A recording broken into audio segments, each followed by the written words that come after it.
Hi, my name is Mercibel Cheris from San Veronica Fall. Today, I want to say million thanks to all our frontliners like doctor, nurse, police, firefighter, army, volunteer, and all the people involved fight against the COVID-19. This is my thanks card to all those frontliners that help us very much. This heart-shaped hand means I love all the frontliners, like doctor, nurse, police, firefighter, army, and to all those who had involved to fight against the COVID-19. This red rose means appreciation for all the frontliners who had sacrificed their time and life to keep us safe. This trophy means we must win. Hashtag stay at home. Hashtag duduk di rumah. Bye. See you next time.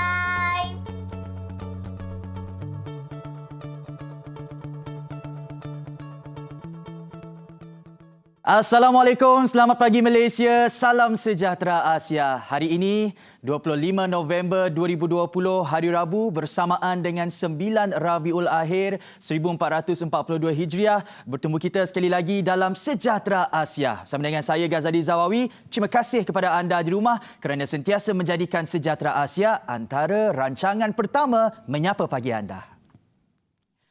Baiklah, hari ini adalah hari yang sangat indah, hari Rabu, tetapi itulah ingat kita masih belum menang. Kita kena jaga diri kita, hashtag kita jaga kita, kerana kita masih lagi berperang dengan musuh halimunan COVID-19. Oleh itu, Gaz mulakan untuk membawakan kepada anda perincian perkembangan semasa COVID-19 kita dahulukan dengan di seluruh Malaysia. Kes baharu jangkitan COVID-19 terus melonjak kepada angka tertinggi dengan 2,188 kes dengan 4 kematian. Pertambahan itu menjadikan jumlah kes aktif meningkat kepada 14,353 kes. Manakala jumlah kumulatif bagi jangkitan COVID-19 di negara ini adalah sebanyak 58,847 kes dan Selangor menjadi penyumbang tertinggi peningkatan kes iaitu 1,623 bersamaan 74.2%. Daripada jumlah kes di Selangor, sebahagian besarnya iaitu 1,511 kes terdiri daripada kluster teratai.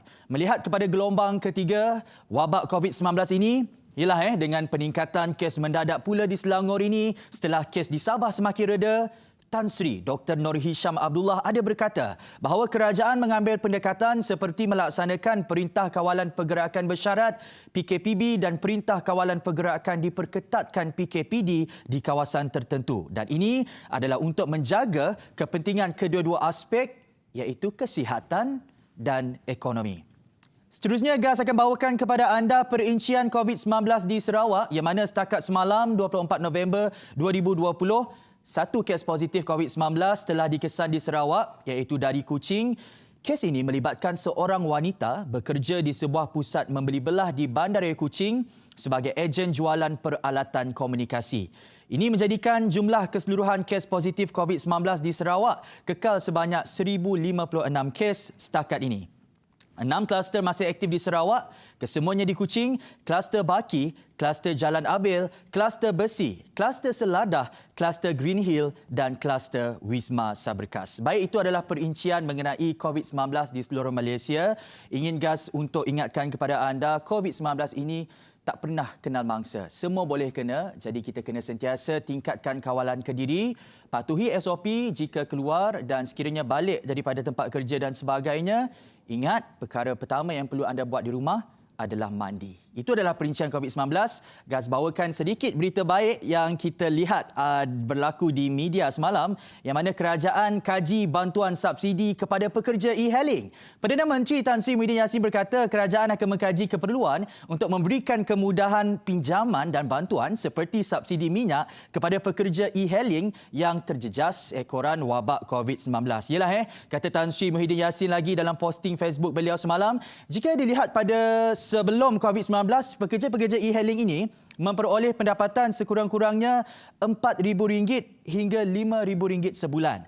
Namun sekarang mereka hanya memperoleh sekitar RM2,000 hingga RM2,500 sebulan atau kurang. Itu pun bergantung kepada kekerapan perjalanan dibuat. Jadi diharapkan agar ianya dipermudah agar dapat membantu pekerja-pekerja e-hailing ini. Baiklah, Sejahtera Asia pastinya membawakan kepada anda pelbagai topik menarik. Itu sebabnya anda perlu sedia di hadapan kaca TV anda bersama dengan Gaz secara langsung sehingga jam 8.30 pagi. Topik pertama pada hari ini, kita bersama dengan seorang pelajar SPM 2020, juga seorang Insta-famous berasal dari Sarawak, akan berkongsi tips bagaimana beliau berdepan dengan cabaran menghadapi SPM masa pandemik ini dan bagaimana berdepan dengan masalah cyberbullying di media sosial. Seterusnya, kabar dari Singapura. Gaz akan bersama dengan Faizal Ishak. Tapi nak tahu lebih lanjut, apa kata kita berehat sekejap, saksikan VT ini. Kita jumpa selepas ini.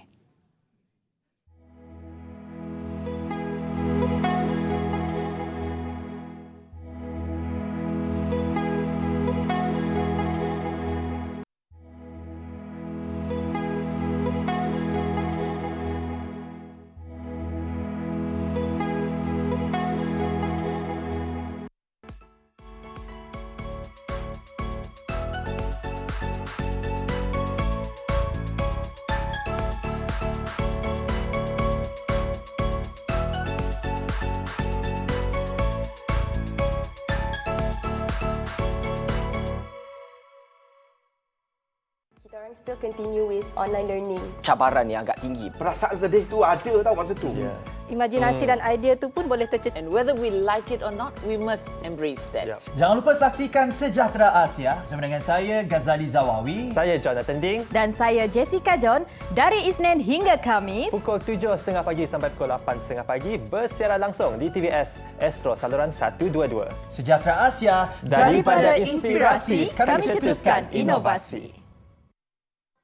Selamat pagi penonton-penonton Sejahtera Asia. Jadi hari ini kita bertemu lagi dan kita ada tetamu yang dikenali ramai, yang cantik, yang putih, yang slim, yang juga seorang influencer. Nak tahu lebih lanjut mengenai beliau, kita perkenalkan dahulu Atalia.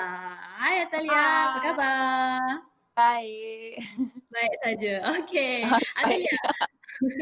Atalia ni merupakan seorang influencer. Jadi boleh Atalia ceritakan kehidupan selepas menjadi seorang influencer ni macam mana? Mungkin semakin sibuk ataupun dan sebagainya lah. Kalau nak berterus terang memang semakin sibuk sebab saya pun ada exam. Lepas tu banyak kelas online semua tu. And then lagi-lagi time MCO ni lagi banyak job. So memang sibuk lah juga, tapi it's a thing that I love to do, so I just take it easy. So yeah. Okey, maksudnya Atalia ni masih lagi belajar tingkatan 5 ke? Yep. Okey, tak lama lagi menduduki SPM iaitu bulan 2, iaitu pada bulan Februari, betul tak? Jadi Atalia, bagaimana Atalia membahagikan masa bekerja dan juga dalam masa yang sama belajar ni Atalia? What I would say is time management tu penting. Kena betul-betul schedule lah, like belajar bila, sekolah bila, nak buat kerja bila. So depends kan time management lah juga. Maksudnya ada buat jadual ke ni? Kalau Jess buat jadual, Jess tak ikut pun kadang-kadang jadual tu. Jess buat je untuk manage time kononnya. Tapi Jess tak buat. Tadi Atalia sendiri memang kena follow lah. Yes, sebab Atalia jenis yang kadang-kadang kalau tak manage time tu dia jadi serabut, tak tahu nak pergi mana, tak tahu nak buat apa. So better I list down and then I do all the stuff that I need to finish. Betul, setuju. Jadi Atalia, bagaimana rasanya menjadi seorang influencer ni? Adakah Atalia ni bertujuan untuk famous semata-mata ke ataupun bertujuan untuk menyumbang kepada masyarakat tu sendiri Atalia? Tanya je. So what I would say is first things first, at first I suka buat as what I'm doing, like videos, because I started up dengan buat videos kan. So I started doing those and I love it. And then tiba-tiba dapat nama pula. And then from dapat nama tu, Atalia dapat banyak job semua tu. So from the job, Atalia macam kumpul the funds untuk support family and also not save up for college. So yeah. And also hopefully to be a good exposure on social media, even though ada salah silap, tapi we're learning. So seperti yang kita tahu, Atalia sendiri merupakan founder ataupun pengasas kepada produk Tals. Betulkah? Produk Tals betul sebutan dia? Tals. Tals. Boleh tak kongsikan sedikit tentang produk yang Atalia jual ni? Okay, so at first sebelum ni ramai yang tanya Atalia pakai hair care apa. Sebab kadang-kadang rambut Atalia pun macam lembut. Dalam video semua nampak lembut. And nampak macam tak frizzy. Sebab dulu rambut Atalia memang frizzy. Lepas lama-lama jadi tak frizzy. So I've discovered my brand and I founded it. Sebab I feel like I nak orang dekat luar sana and moreover orang my age to like try the product. So produk tu sesuai untuk kalau untuk orang rambut frizzy, kalau yang macam rambut color-color, rambut bleach macam tu. Ya. Bleach betul, dye macam tu. Yes, ya. Tapi so far alhamdulillah feedback semua okay lah. So far tak ada lagi feedback yang tak okay so far. Kalau memang betul tak ada feedback yang tak okay so far. Sebab memang lembut kalau pakai, and I sendiri pakai pun jadi lembut. So yeah. Maksudnya berdasarkan pengalaman Atalia sendirilah ya, rambut Atalia ni jenis yang frizz, jadi Atalia pun menghasilkan produk rambut. Okay. Jadi produk tersebut adakah dia handmade, Atalia? Bukan, daripada kilang. So that's why memang kilang memang khas untuk shampoo and memang untuk shampoo. So that's why memang memang sesuai lah untuk rambut. Betul, sangat lembut ya kalau digunakan. Nanti mungkin Atalia boleh bagi dekat kami yang dekat Sejahtera Asia ni. Jeff pun nak gunakan ni produk Tals ni. Mana tahu? Try and error. Tengok macam mana. Jadi untuk sambutan produk setakat ni memang agak memberansangkan lah ya. Yeah. Okay, because I launched it masa my birthday. So alhamdulillah it's going fine so far. Walaupun dalam menempuhi PKPB ni, dia punya sambutan pun agak memberansangkan, tak ada apa-apa kekangan dalam menjual produk macam ni. Yes, sebab benda ni kita orang market through social media. So semua orang ada kat social media and benda ni kira post je, tak ada kedai, tak ada apa. So memang time PKP lah yang sesuai untuk promosi produk ni. Sebab Atalia sendiri ada loyal customer. Jadi memang customer tu sendiri memang dia akan sentiasa order gunakan produk Atalia ni. Betul ya Atalia? Ya, betul. Okey. Baik, jadi harapan Atalia kepada anak-anak muda di luar sana yang masih malu dan takut untuk mencuburi bidang yang mereka minati seperti Atalia buat sekarang ni. Okay. What I would say, always be confident of yourself. And jangan berputus asa walaupun rasa macam diri tak bagus ke, diri tak ni ke, tapi never give up sebab kita tak tahu impossible might be possible. Sebab I pun tak tahu I akan jadi macam ni. So it's all, you have to work, effort tu kena ada, and jangan berputus asa. Yeah. Maksudnya confident, effort tu kena ada, jangan berputus asa. Betul tak? Ini adalah antara elemen, 3 elemen yang Atalia sentiasa pegang ya untuk berjaya sehingga sekarang. Betul tak Atalia? Yeah. Dah lah student lagi dan juga business lagi. Dua perkara berbeza tu, sangat berbeza. Tapi dalam masa usia yang sangat muda, Atalia dah ada business sendiri. Orang kata sangat bagus. Dan juga sambutan daripada ibu bapa sendiri macam mana Atalia? So far very supportive. So my ibu bapa pun diorang selalu macam tolong macam kalau ada benda yang perlu dibaiki, diorang akan tolong bagi tahu apa yang perlu buat, apa yang jangan buat. So alhamdulillah diorang okay. Very supportive. Yes. And my whole family.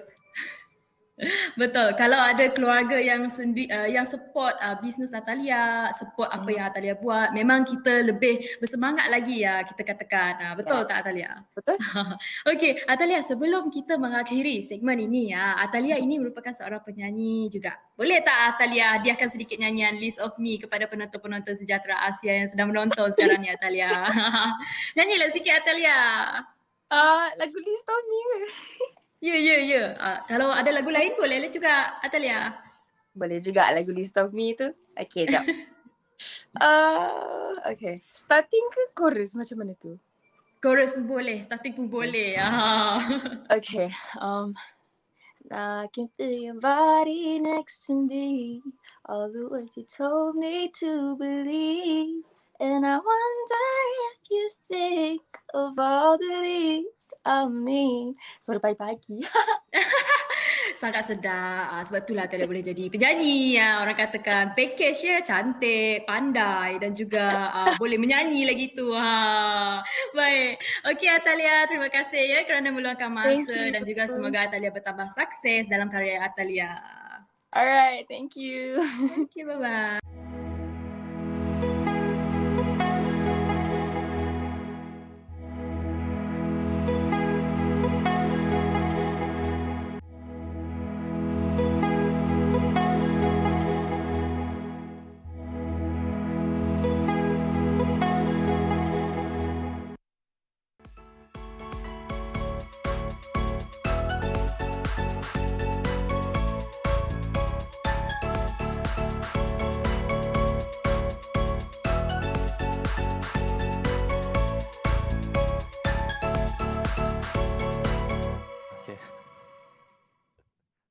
Kembali lagi bersama dengan kami dalam Sejahtera Asia bersama dengan saya Jonathan Ding dan Ghazali, dan tadi bersama dengan Atalia. Dan beliau merupakan seorang penyanyi, seorang influencer, seorang KOL ataupun Key Opinion Leaders. Betul. Sempat juga dia sumbang dia macam payung sedikit suara dia tadi macam merdunya pagi-pagi Atalia ni. Kan. Jadi apa Gas dapat daripada saya rasalah adik Atalia ni selain orang kata aktif dengan buat cover di YouTube dan sebagainya, dia juga aktif dengan bisnes juga, side business, membuat produk rambut. Jadi kami doakan agar perniagaan yang adik Atalia jalani ini sentiasa berkembang maju. Dan ingat di samping buat perniagaan tu, pendidikan jangan dilupakan.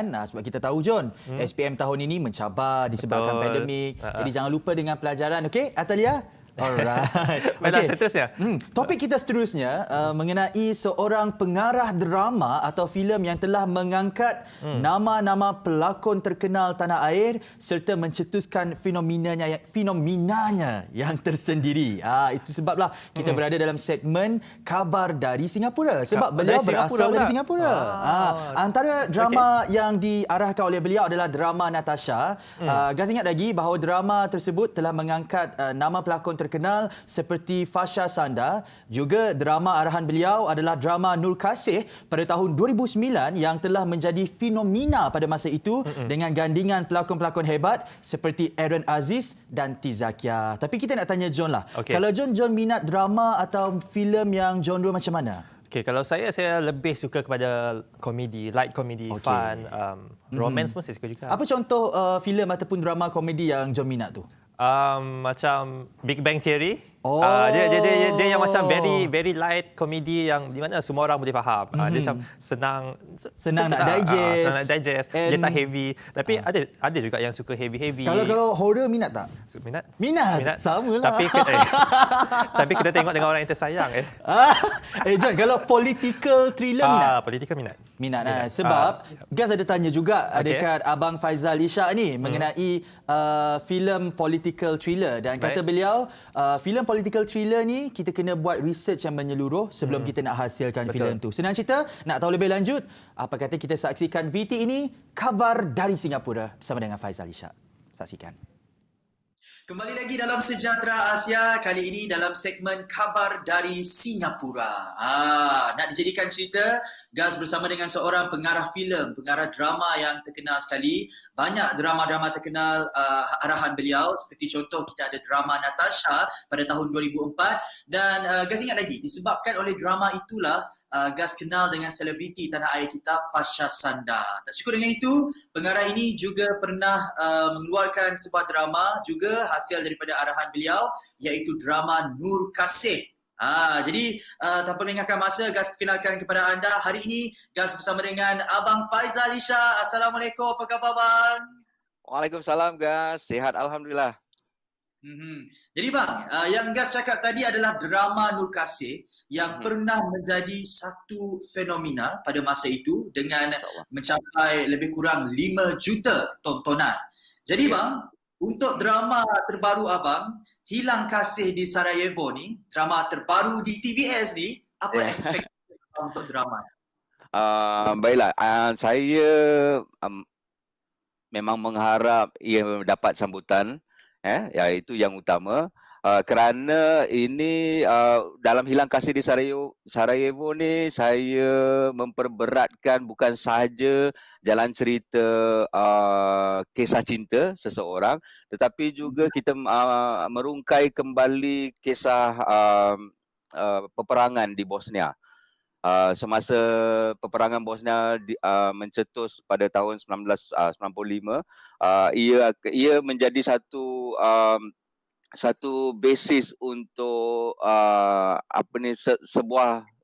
sebuah cinta itu dihalang. Tapi bukan dihalang oleh keluarga kali ini, tapi kerana peperangan mereka terpisah. Dan saya mengharap para penonton semua dapat mengikut saya dalam perjalanan Rahman, ya, seseorang watak dalam Hilang Kasih di Sarajevo ni, dan mungkin dapat merasakan betapa peritnya jika sesebuah negara tu berperang. Jadi itulah saya punya objektif lah. Itu tips sikit pasal drama Sikit-sikit je. Hilang Kasih di Sarajevo ni. Ya. Abang, kita lihat antara barisan pelakon yang membintangi drama ini cukup Hmm. mantap. Kalau boleh nak dengar daripada abang sendiri antara barisan pelakon yang akan membintangi drama ini yang akan dipertontonkan hanya di TVS. Ya. Pertama sekali yang membawa watak utama, saya menyebut kawan lama dan juga pelakon yang banyak juga berkolaborasi dengan saya, iaitu Hasnul Rahman. Ya, Hasnul saya dah kenal dah lama lah, masa kita muda-muda dulu. Jadi saya memang sebagai seorang pengarah, saya memang mengkagumi cara dia mendalami watak yang diberikan. Dan juga saya juga pertama kali bekerja dengan Amelia Henderson. Dan cabaran yang saya beri pada Amelia Henderson ni mungkin setinggi gunung kerana saya inginkan beliau menjadi seorang yang daripada Bosnia, jadi harus bertutur dalam bahasa Bosnia, dan juga dalam cerita tu wataknya juga boleh bertutur dalam bahasa Melayu. Kerana beliau mengambil kursus bahasa Indonesia lah. Jadi beliau seorang art curator yang travel the world untuk mencari artis-artis yang terkenal untuk membuat pameran di Bosnia. Salah seorangnya ialah Hasnul Rahman yang memainkan watak Rahman. Dan juga saya menjemput seseorang yang lama tidak berlakon. Ya, nama beliau ialah Rima Melati. Rima Melati ni memang dulu pelakon, saya memang minat sangat dengan cara beliau membawakan watak, tapi dah lama dah hingga 10 tahun dia tak aktif dalam bidang pesada seni kita. Beliau ialah isteri kepada Marcel Siahan, penyanyi di Indonesia, dan beliau menetap di Jakarta.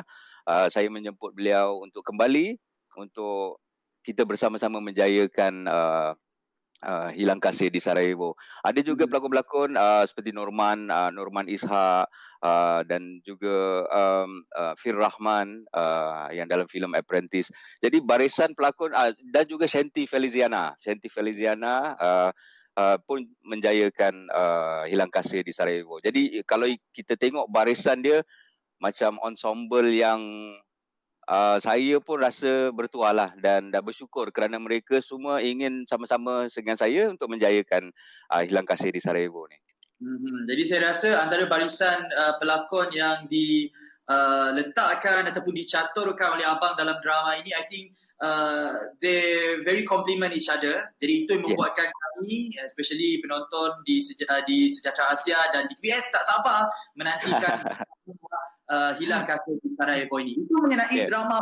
Kalau kita nak cakap mengenai filem pula, abang ini, abang Faizal Ishak ini juga pernah mengarah filem Juvana 1, Juvana 2, Juvana 3, and then filem aksi komedi Alif dalam 7 dimensi, juga filem Betul. seram, filem Badar tahun 2014. Kita bercakap mengenai filem bang, sebab orang kata kalau kita nak cipta ataupun ketengahkan filem dengan genre yang baru seperti contoh political thriller, ianya kita nak dapat sambutan ataupun demandnya kurang. Bukan kurang sebenarnya, sebab it's not activated yet. Maksudnya orang nak, tapi diorang tak tahu diorang nak. Jadi macam mana abang boleh pastikan selain filem-filem abang ini it's good in a business wise aspect, maksudnya mendapat kepulangan. Macam mana abang nak pastikan juga abang boleh mengenengahkan genre-genre baru ini untuk diterima oleh tontonan umum? Okay, baiklah. Dari segi filem ni, it's actually especially when you talk about political thriller lah. Dia kita mesti menerokai genre ni ataupun konsep ni dengan teliti. Dan tanpa juga kita sugarcoat things, kan? Betul. Kalau kita ingin kita ingin menjadi satu bahan untuk diskusi atau perdebatan, kan? Kita harus be careful. We as filmmakers, kita try to stay away from grey areas. Kalau kita nak menengahkan sesuatu ni kan isu, kita harus yang utama tu kita harus juga sudah nilaikan daripada pihak kita the good and the bad. Kan? Jadi we are ready, especially for political thrillers lah. Itu memang genre yang mungkin ramai filmmaker ingin menerokai. Tapi dia macam berjalan atas lantai yang penuh dengan kaca lah. Kita harus hati-hati sikit. Itulah pada saya. Jadi macam awak cakap, filem-filem yang sebagai macam filem action, filem komedi memang memberi kepulangan kami kepada filmmakers. Tapi dalam filem saya juga ingin push the envelope a little bit here and there. But kalau kita bila kita menengahkan sesebuah konsep untuk filem ni, kita harus berfikiran lebih luas lah, dan juga like I say lah, we have to tread on and be careful where we tread lah.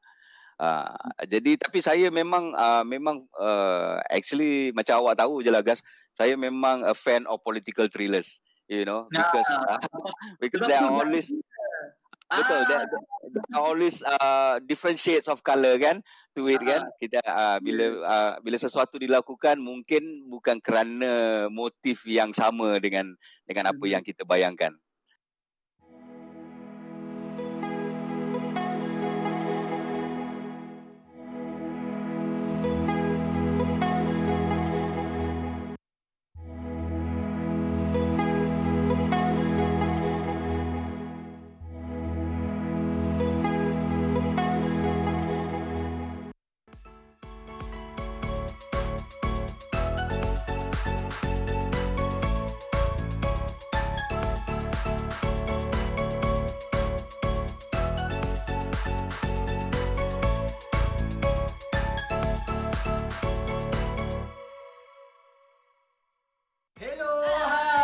Berita baik kepada semua pelajar yang sedang cuti sekolah sekarang ni. Agak-agaknya apa yang mereka buat kat rumah sekarang ni, Jess? Mungkin ada antara anda yang sedang main dango, ataupun sedang mandikan kucing, ataupun sedang main guli, main congkak, main seremban. Apa yang paling penting, ini masanya untuk anda hantar video aktiviti menarik anda di rumah kepada kami di Facebook dan Instagram Sejahtera Asia. Tapi ada syaratnya. Boleh. Dan syaratnya adalah anda mesti dari sekolah rendah, sekolah menengah, ataupun pelajar universiti. Durasi video tu macam mana, Jess? Durasi video tu mesti kurang daripada 2 minit. Dan diambil secara melintang atau horizontal. Kalau macam Gas ni dah habis belajar, macam mana? Boleh tak? Hantar je, Gas. Hantar sahaja. Jadi apa tunggu lagi? Hantar video anda sekarang di Sejahtera Asia. Daripada inspirasi, kami cetuskan inovasi.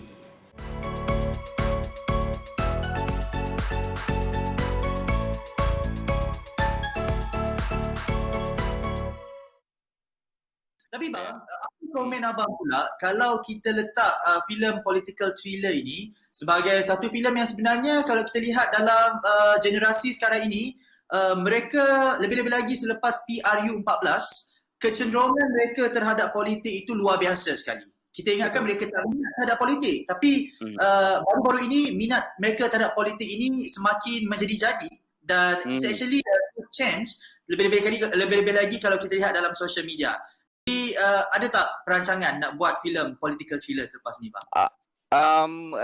Like I say, I also sekarang ni kerana the advancement ataupun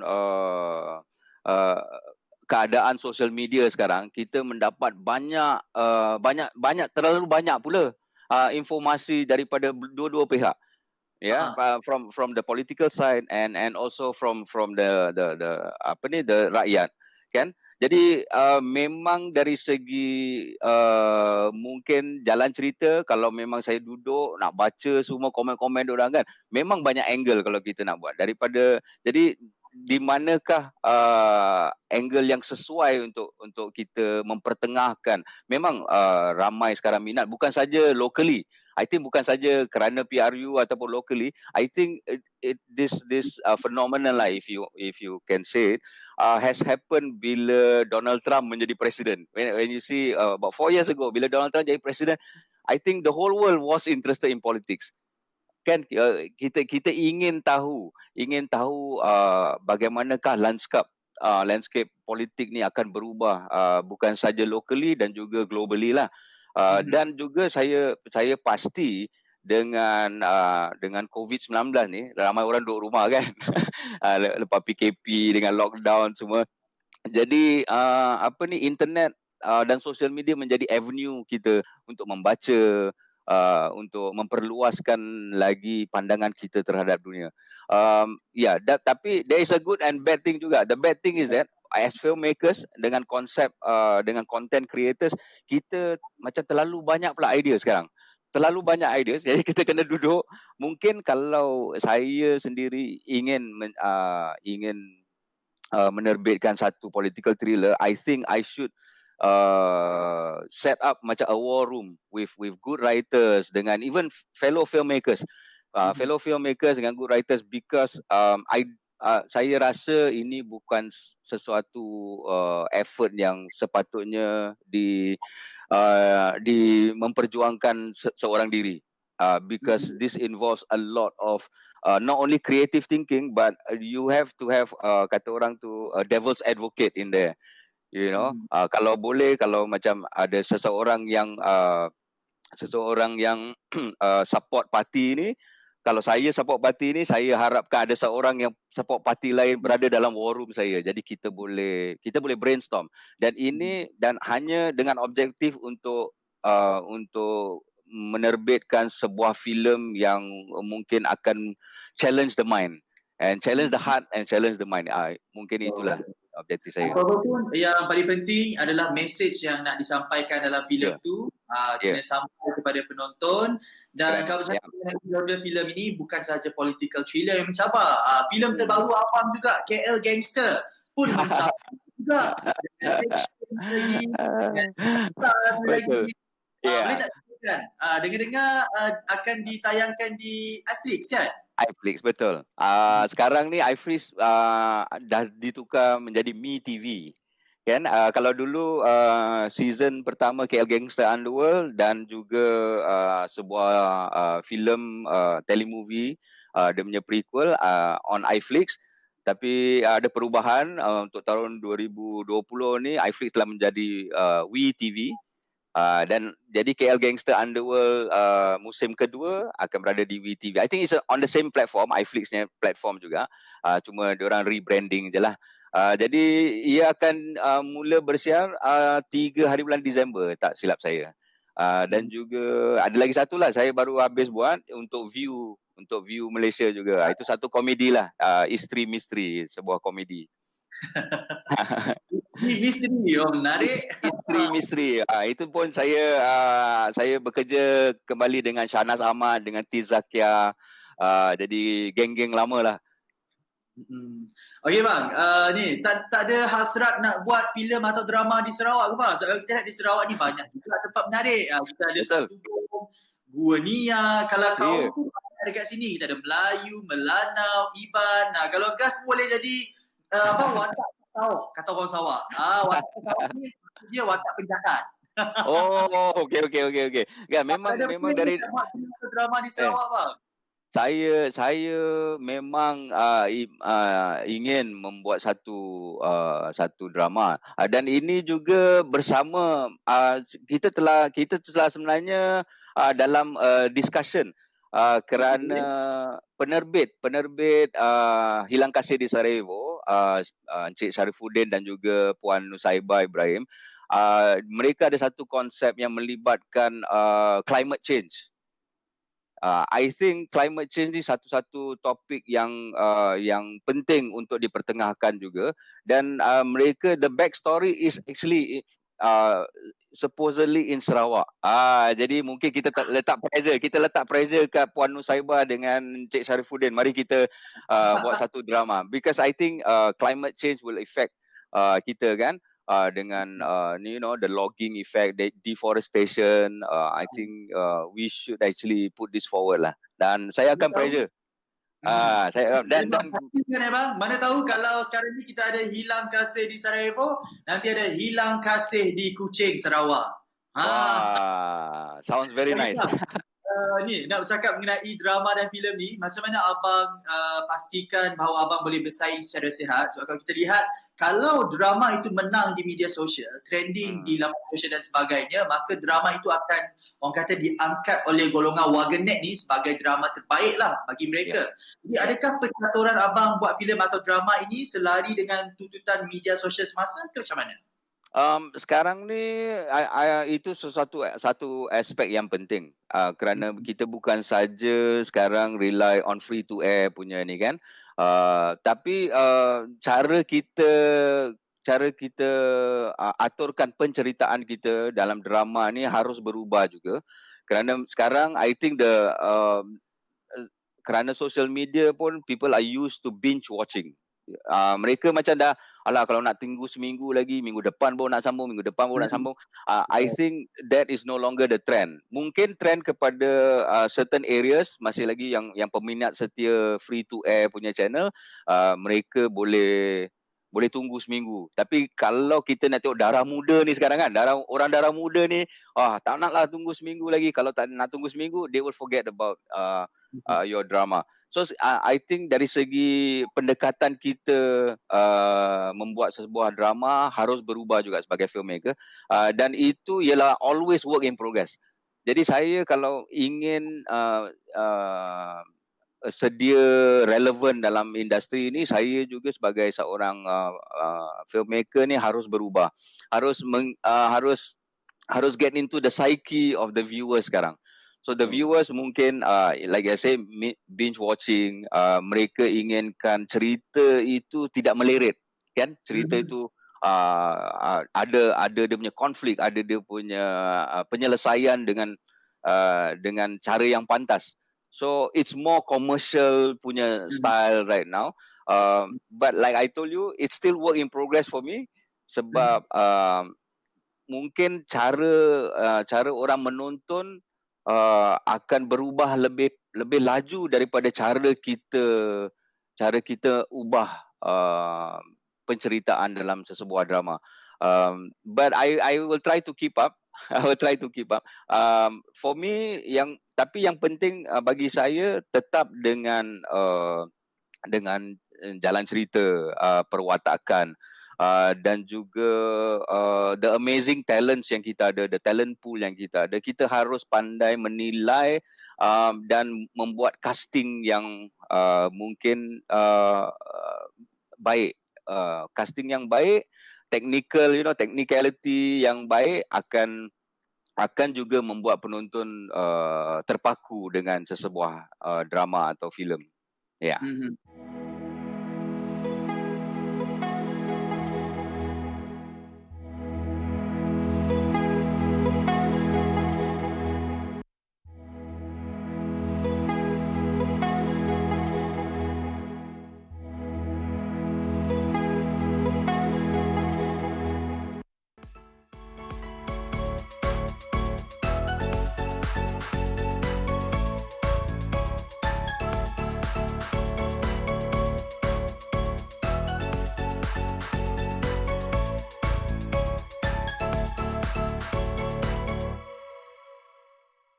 Dan bercakap mengenai norma baharu masa pandemik COVID-19 ini, kita tahu pawagam ditutup dan sebagainya. Jadi apa strategi ataupun norma baharu untuk penggiat industri ini, bang?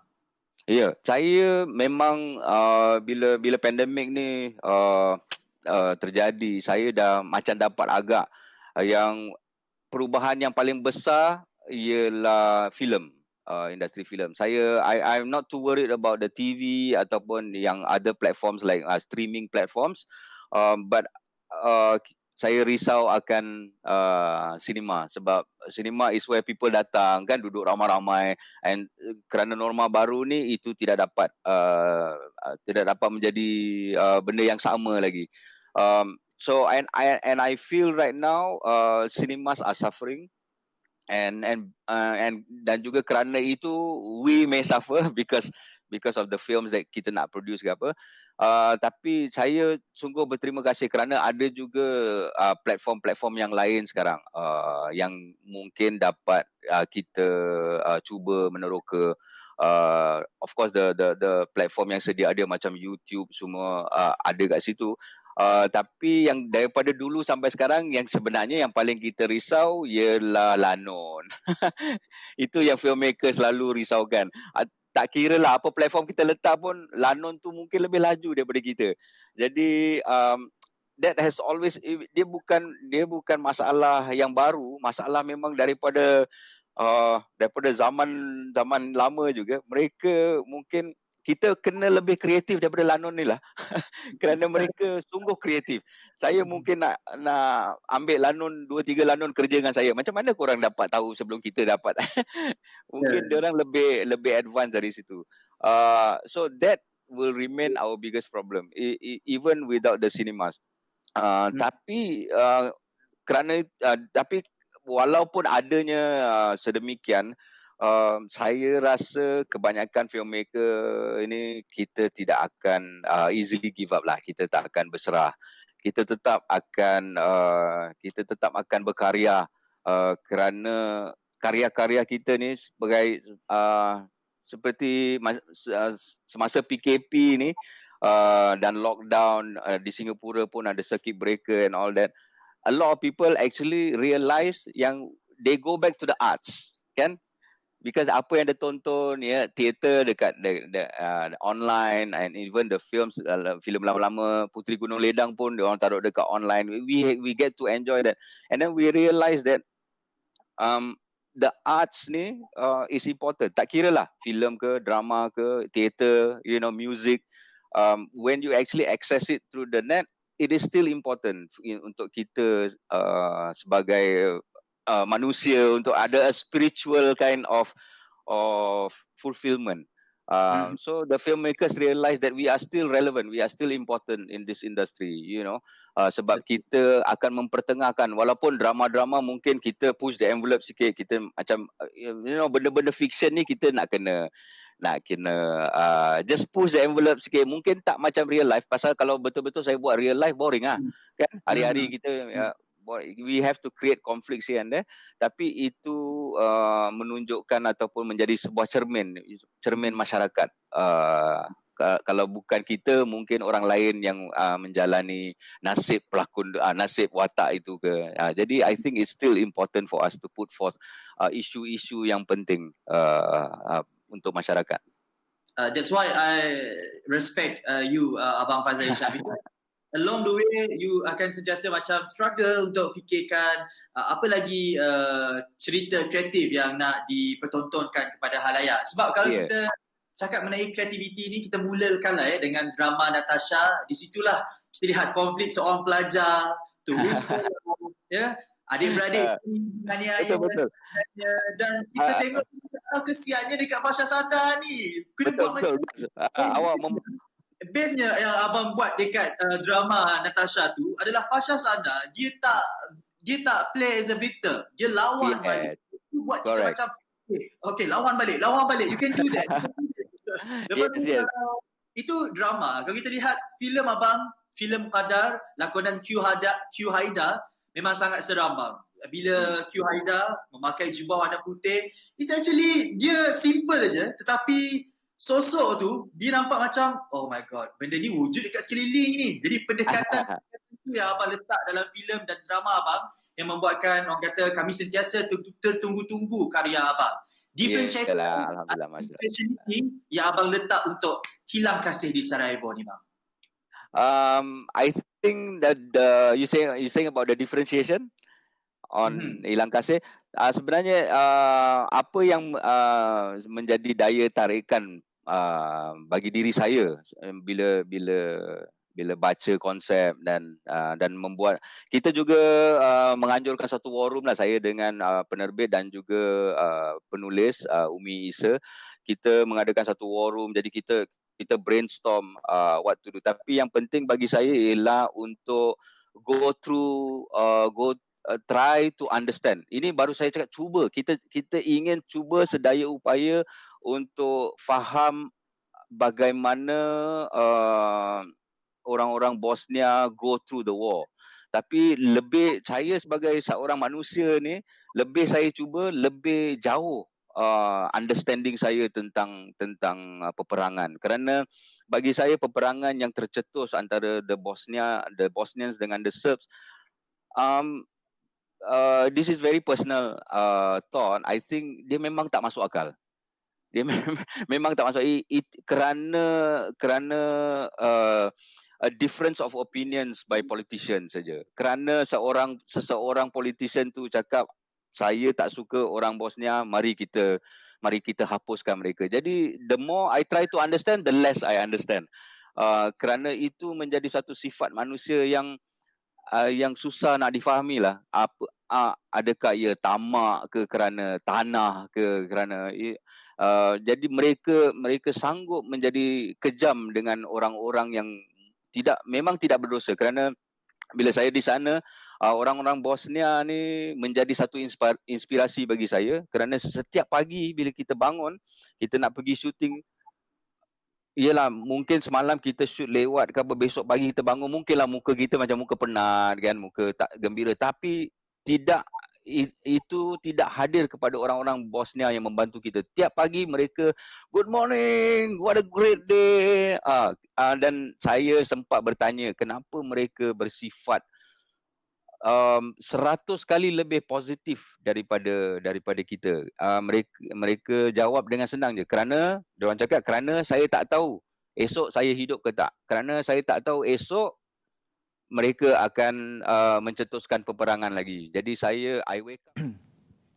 Baik, itu Temu Bual secara maya bersama dengan pengarah terkenal Faizal Ishak. Kata beliau, orang kata cabarannya adalah apabila tuntutan dan kehendak daripada penonton ini terhadap jalan penceritaan itu lebih laju berbanding kaedah ataupun teknik mereka mengubah jalan cerita. Jadi itu adalah antara cabaran yang dihadapi oleh golongan pengarah pada masa ini. Tapi saya kira mereka sangat inovatif, John. Betul. As time passes by, mereka akan sentiasa untuk pastikan filem-filem dan drama-drama mereka sentiasa menuntuti cita rasa penonton semasa. Baik, Faizal Ishak juga merupakan pengarah untuk drama terbaru di TVS yang bertajuk Hilang Kasih di Sarajevo.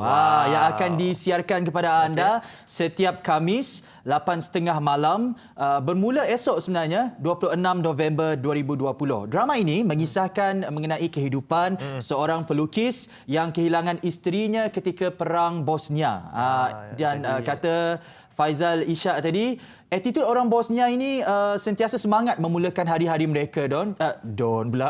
Don pun boleh. John. Bosnia, okay. John, Don. Kohado. Okey. Mereka ni, masyarakat Bosnia ni, mereka sentiasa semangat untuk memulakan hari-hari mereka. Dan apabila ditanya kepada mereka, orang Bosnia ni, mengapa mereka semangat? Dan kata mereka semangat kerana mereka tak tahu sama ada keesokan harinya mereka masih hidup ataupun tidak. So living your life or your day to the fullest. Itu adalah penceritaan ataupun kisah inspirasi yang dikongsikan oleh Abang Faizal Ishak kepada saya. Terima kasih Abang. Harap agar filem Hilang Kasih di Sarajevo ini akan terus maju dan mendapat sambutan yang hangat di TVS. Yes, betul. Dan kami juga ingin wawakan kepada anda, jangan lupa sekiranya anda terlepas untuk menyaksikan siaran kami di TVS, layari sahaja YouTube, search saja Sejahtera Asia di TVS. Juga kepada anda yang ingin mengumpulkan sebarang cadangan ataupun video-video menarik, anda nak hantar kepada kami, hantar sahaja di laman sosial kami di Facebook dan Instagram Sejahtera Asia. Cakap pasal media sosial ni guys, baru-baru ni satu platform media sosial itu Twitter memperkenalkan ciri terbaru mirip dengan Instagram story, Facebook story, iaitu Fleets. Gas dah pakai dah? Twitter. Dah pakai dah? Ni Twitter Fleets. Dah pakai dah. Jadi macam mana Gas, apa pandangan Gas mengenai ciri terbaru? Okey, bagi Gas ada kebaikan dan keburukannya lah. Kebaikannya senang untuk Gas promote poster Sejahtera Asia. Tapi keburukannya sebab Gas ni seorang yang sikit reserve person, jadi macam tak menggunakan sangatlah Fleet tu. Tapi bagi Jom pula macam mana? Bagi saya macam dia okey, tapi saya tak berapa nak suka lah, sebab bagi saya dekat Instagram dah ada, Facebook dah ada, WhatsApp pun dah ada, semua dah ada story. Ni Twitter pula ada kan? Twitter macam tak payahlah. Twitter should just stay dengan caranya. Tapi itu mungkin strategi mereka. Betul. Dan juga perlu adapt to the current time, current situation. Mungkin banyak permintaan untuk Twitter story ataupun Fleets ni. Jadi itulah. Tapi apa-apa pun saya masih juga pengguna setia Twitter. Dan ingat, laman sosial ini bukan untuk ruang untuk anda sebarkan berita palsu. Betul. Kena guna secara berhemah. Ingat terus setia bersama kami dalam Sejahtera Asia. Juga esok kami akan bawakan topik menarik bersama dengan pengarah College Komuniti Kuching. Kita akan membicarakan lebih lanjut mengenai program cantik, iaitu gabungan antara perkataan cantik, batik, College Komuniti Kuching dan Sekolah Henry Gurney. Nak tahu lebih lanjut? Esok hanya dalam Sejahtera Asia. Juga kami nak wawakan kepada anda, jangan lupa untuk saksikan telemovie Mia Diana Sabtu ini jam 8.30 malam hanya di TVS. Jadi di sini sahajalah untuk hari ini, John. Baiklah, sampai di sini saja siaran Sejahtera Asia untuk pagi ini. Kita jumpa lagi esok hari Khamis seperti biasa pukul 7.30 pagi sampai pukul 8.30 pagi. Saya Jonathan Ding. Saya Ghazali Zawawi dalam Sejahtera Asia. Daripada inspirasi, kami cetuskan inovasi. Jumpa esok.